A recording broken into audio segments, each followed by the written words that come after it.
was kind of a weird vibe here this week, I would say.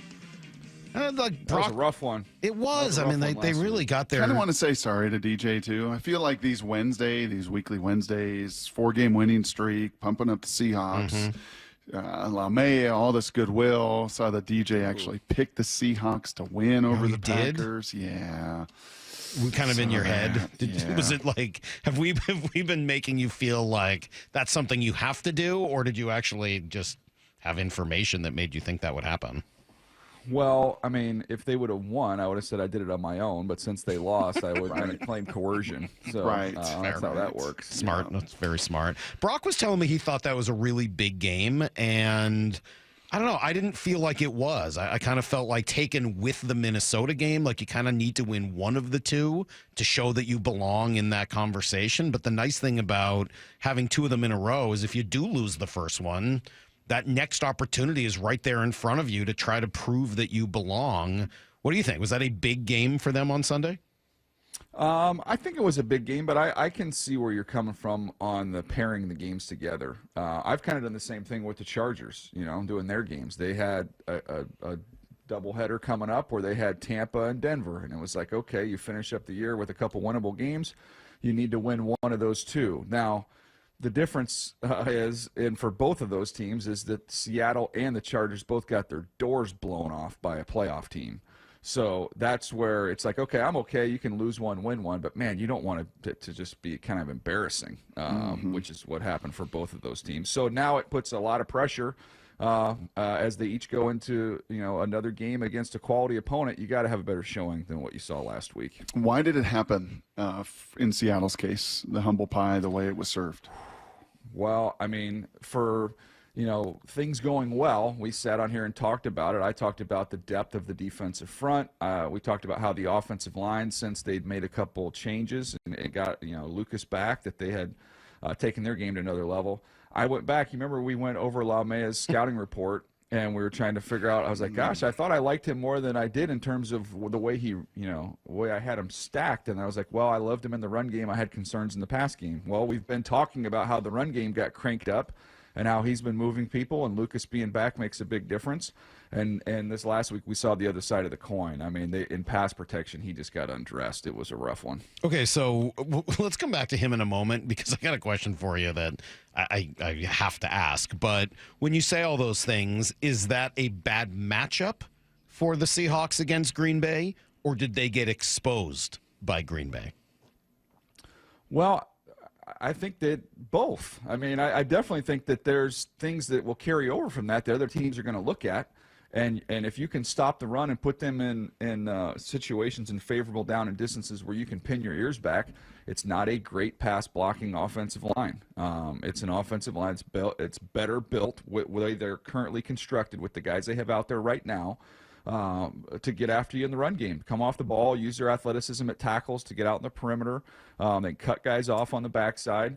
But in pass protection against a physical, kind of a dynamic front that they have, you go look at Devontae Wyatt, what he tested and what he looked like coming out. That's a mismatch. And the teams you're going to play in the tournament have those types of guys. So that's why I think that was more than just a one-off game. There were some concerning things going forward. Doing this every day as we do, and being an old quarterback, I'm probably too harsh at times on these coordinators, DJ, as an armchair quarterback. But I just felt like in this game in particular, everything that you'd done since the bye to get under center, to run the ball a little bit more, to play pass, to not just be a target, it just felt like. And then as the game and the line was overwhelmed, they just stayed in the gun, and it was pass, pass, pass, pass, pass. 5 straight passes for Sam Howell when the game was a 10-point game in the fourth quarter, and it was a 3-and-out, and it was eventually a pick. And I just did you see enough? Are you much of an armchair quarterback with these coordinators? Do you find yourself doing that an awful lot on Monday mornings? I wouldn't say as much. It's because you were a better quarterback than me, so you see life through that prism. I don't. Look. Can I get some movement? Can I get some play pass? Can I change protections? Can I get a play pass protection so I don't get LaMea isolated on this guy over and over and over? Can I move the pocket? Can I get some jet sweep? Can I get some eye candy? It just felt like it became so predictable, and when you come to be predictable, you become a target. I went back this morning and, I spun through the game on Monday before we did our show. And it's like, you know what? I want to just focus in on Howell. So I'm going to go back and just watch all of Howell's dropbacks and go through those. Oof. And that did strike me that, that you talk about just uncomfortable. Like he never got comfortable in there. Some of it was pressure. Some of it was just him on his own. The ball was all over the map. And I think with someone like that, getting him on the move, off play action, just getting him out of there. Like he just seemed, you could watch the first couple plays and just say he is not comfortable in the cockpit. Like you've got to get him out and move him around a little bit. And he never settled in. And you have the one turnover, man, they were darn near a couple more. He was very, very, I would just say skittish, for lack of a better word. If Geno can't go this week, and there's some optimism here that he will be able to, but if he can't, and you've got Sam Howell under center, can you win? I mean, can he be better than he was on Sunday? Well, not with the plan that you had last week, and to what Brock was saying, committing more to the run game. Now, the challenge here is that with Minnesota's offense, they're capable of taking you out of your run game by putting up points early. So this is where the defense, if that were the case, the defense has to keep this tight and close so that you don't have to abandon the game. They can't have a pass-first offense with Sam Howell against that aggressive Flores blitzing team and have success throwing the football down after down after down. They have to keep the game close. They have to be able to run the football, and I would utilize him in some of that as well. But that's the formula that they'd have to use. What was the grade, Salk? One. Yeah, we talked last week, right? About Daniel doesn't like PFF grades. I don't blame him. I referenced this grade. I referenced this grade on our podcast this week. I did the same thing because I looked at it. I'm like, I want to watch the pressures because I sort the stats, and I'm like, I don't really pay attention to PFF grades, but I'm quite certain I've never seen a 1.6. I don't remember ever seeing that before. Lamea gets a 1.6 grade. That was in pass blocking from Pro Football Focus. We had to assume it was some sort of a misprint, like maybe it was supposed to be 11.6 or 19.6. I don't know, but 1.6. What do you how? If there were 40 passing plays in the game, does that mean he was bad on 39 of them? Like, what do I make of that? I watched all of it, and it was as rough. It was as rough of a pass protection performance as I've ever seen. Like, I can't remember seeing a game where there was more consistent pressure, and it was crossing your face. It was power. It was not picking things up and seeing things. I'm going through it right now. I'm looking. I just pulled it back up. He gave up 11 pressures. So they threw the ball. He was in pass block on 44 snaps. And on 11 of those 44, he gave up pressures. What's a normal amount for a guard? You want that to be in a game like that. You're talking about 1 or 2 is where you want to be. So 11's not a great number. That's not ideal. That's not ideal. So there were three guys who gave up double-digit pressures. Okay, so he gave up 11 and 44. Glasgow with the Lions, he gave up 11 as well. But that was playing with the Lions, and he pass blocked 66 times in that game against Buffalo, where it was just a track meet. And then the only other one who was double figures was Joe Thuney, who, wow, he's a great player. Yeah, well, he's a guard who had to kick out and play tackle, and, oh, by the way, had to go up against Myles Garrett. So that was 10 in that ball game. But 11 and 44 is not a great. But okay, I mean, I would love it. I would love it for Jackson Merrill, but I would not love that for my guard. That's funny. Even then, even as that number exists, as bad as it is, how does that lead to a 1.6? Like, those other guys didn't get grades in the ones, did they? No, but I mean I'll pull it 1.6. So the pass block. So 24.6 for Glasgow. Joe Thuney got a 43.5. Okay. I mean, maybe they bake it in when you're playing against Myles Garrett that it's like grading on the curve. I'm sure it is, but it's worth 39 points. I don't know. It feels cruel. It feels like you're just trying to embarrass the poor guy. Yeah. Nice. Again, I've never referenced a offensive line grade from PFF ever in my life, but when you're going through and watching pressures and you're just looking at the line of statistics, and I that caught my eye. I have never seen that before. I guess what I would say is you're right. You can't use Pro Football Focus grades as any sort of, biblical barometer. But if it's a 1.6, you probably didn't have a very good game. I'll give it to you this way. I've gotten to this new thing now with the ability to kind of mirror your laptop. I don't know why it's taking me this long to figure this out. But instead of just being in this little cage in my office, I'm like, okay, I'm going to go into the family room and I'll just mirror it to the family room TV. And I'll just, watch, and I was going through watching that video on Monday, and I was watching that pressure reel because I wanted to see what this was all about. And my son, who is 16, is he 16 now? Maybe 7, yeah, still 16. On his way to school, walked by while I was watching tape, and I didn't even tell him anything that was going on. And he just looked and goes, ugh. So I was like, well, like that's probably what gets you a pretty low grade when you get the 16-year-old with his eyes still with eye boogers in it on the way to school, and he just gives you a walk by. That's what it is. DJ, how has Minnesota done this? They were supposed to be in rebuild. They move on from Kirk Cousins. They've had tragedy off the field. They've lost personnel. How in the world are the Minnesota Vikings 12-2? Well, I think they're very talented. And you can, look at that, and you'll see that, I'm sure, when the Pro Bowl stuff all comes out, they're going to have a bunch of guys. I think Kevin O'Connell is one of the 3 to 4 best coaches in the NFL right now. And I know there's, more accomplished, more experienced, but in terms of the mixture of, schematics as well as, leadership and, injecting confidence into young players, developing players, seeing guys come into their organization and play better, not just Sam Darnold, but seeing young players like Jordan Addison get better and better and better the more they're playing. I think he has done a phenomenal job, and he has a great coaching staff. But look, they're talented. I mean, you look at the guys that they have, they are really talented. And then defensively, Flores is just committed to just an all-out assault, and there is no, there is no cause for concern. There is no worrying about what could go wrong. It is attack 100% of the way. If he is in the top 3 or 4 coaches in the league, who are the others?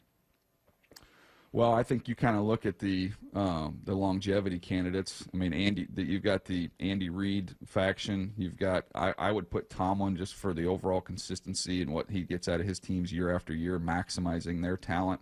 And it'd be hard pressed to not have John Harbaugh in there as well. Okay, so those would be the ones that come right off the top of my head. So that means you're putting O'Connell ahead of Sean McVay? Oh, no, I would put Sean McVay over him. Let's go top 6. All right. It is funny how once you start doing exercises like that, you're like, wait a minute. Yep. This guy's pretty good, well, that's why and I'm a victim of something I accuse others of, because during draft season, my pet peeve is this guy's a first rounder. Right. And I'm like, well, according to everybody, we have 95 first round picks this year. What about the guy we watched on Sunday night? Because it sure seems like LaFleur would belong in that camp as well.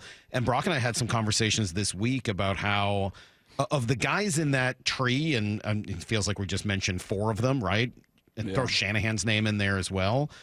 The difference with both LaFleur and O'Connell is that they seem to have a little more sense of how to coach an entire team and motivate and culture set, rather than a Shanahan who seems to really just be more about just the straight up X's and O's and sort of creativity of the offense.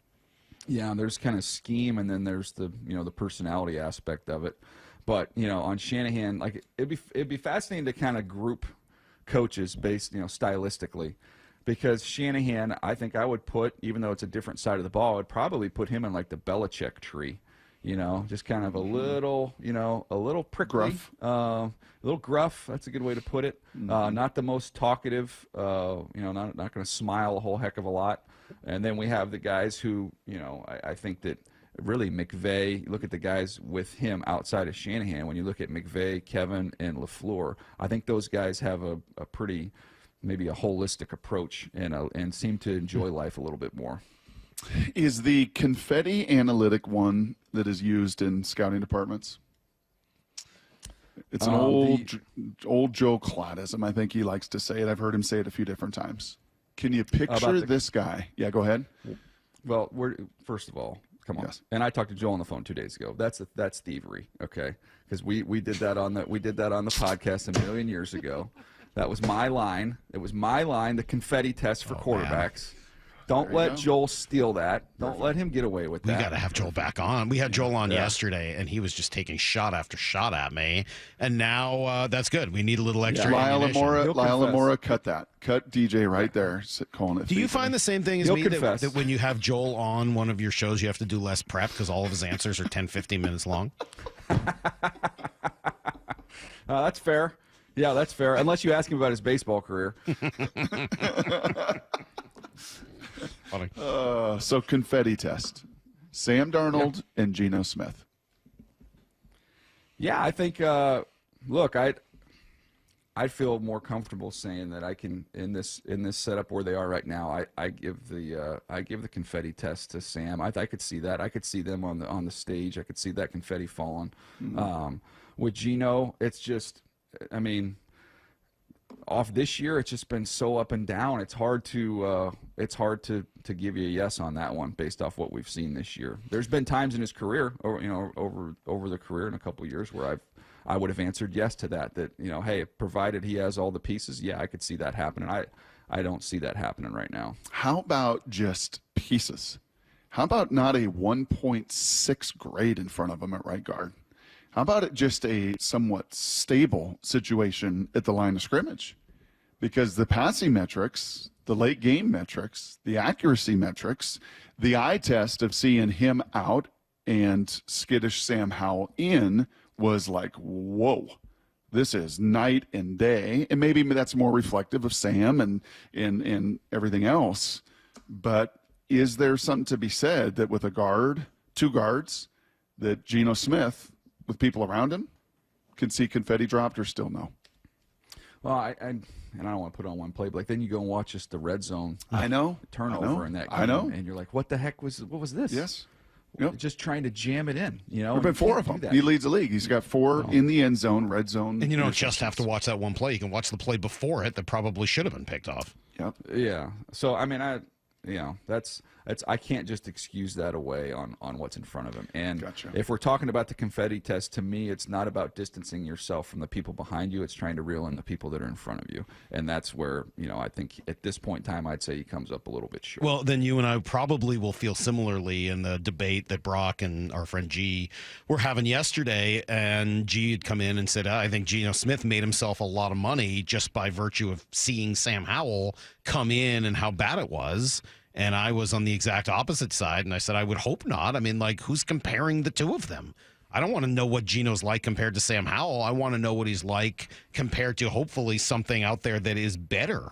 I don't really see how that changes the leverage for Geno Smith. What do you make of it? I make of it we should table this conversation until we get together next week and we see him on the field with Sam, and then we can have we can bring back the confetti argument. We can bring back in the off season if you have a decision between those two players, what's the gap between them? Like, that's the comparison. We can put Sam Howell to the side. We can put the other upper echelon quarterbacks you'd have to run through to get to a Super Bowl to the side. Let's just look at those two guys on the same field. Now, obviously, I would take what Sam has in front of him and the complete support system that he has. And just to be clear, that's Sam Darnold, not Sam Howell. Sam Darnold. Yes. Sorry, about multiple Sams here. But Darnold to me on the same field with Geno, that's going to be, I think that's going to be a great test. It's a great measuring stick. Have you started, I know we've sort of asked a couple times about this, and I always kind of forget when you're really digging into it, but any conversation about the type of leverage Geno might have, to me, has less to do with Sam Howell and more to do with what might potentially be available in the draft this year, and going up against Green Bay and knowing their ability to take quarterbacks rather before they really need them. Is there anything in this draft after Sanders and Ward? I've the one who got me, that piqued my interest at least a little bit was just Aller, and he's not there yet at Penn State, but there's a lot in his body. There's a lot of ability. He's big. He's physical. I know he came out, Brock, I believe, and said the other day that he's coming. It was kind of, but it wasn't. I'm coming back to school. It's like I look forward to more. It was just enough. It was just enough left out there that I was like, well, that sounds to me like I'm coming back unless we go on a run here in the postseason and we win 2 or 3 games and I light it up, and then I look at the landscape of this quarterback class and say, screw it, I'm going to take advantage of this opportunity. Yeah. But outside of that, it's pretty lean. I was reading something yesterday that Dylan Gabriel, first round. Dylan Gabriel's just tiny. He's tiny. I mean, he's 5'9" something. You know, like that's really hard. So not a great. But not a great I group. I do appreciate the fact that I remember playing in college and having officials come up to me and be like, hey, and maybe this was just at the level at which we played at App State, but like, hey, your knee pad's got to come down and cover your knees. You know, you can't be out here. And I'm like, Dylan Gabriel he looks like John Stockton playing quarterback back there. How is that allowed? I guess you don't have to do that anymore. That's good.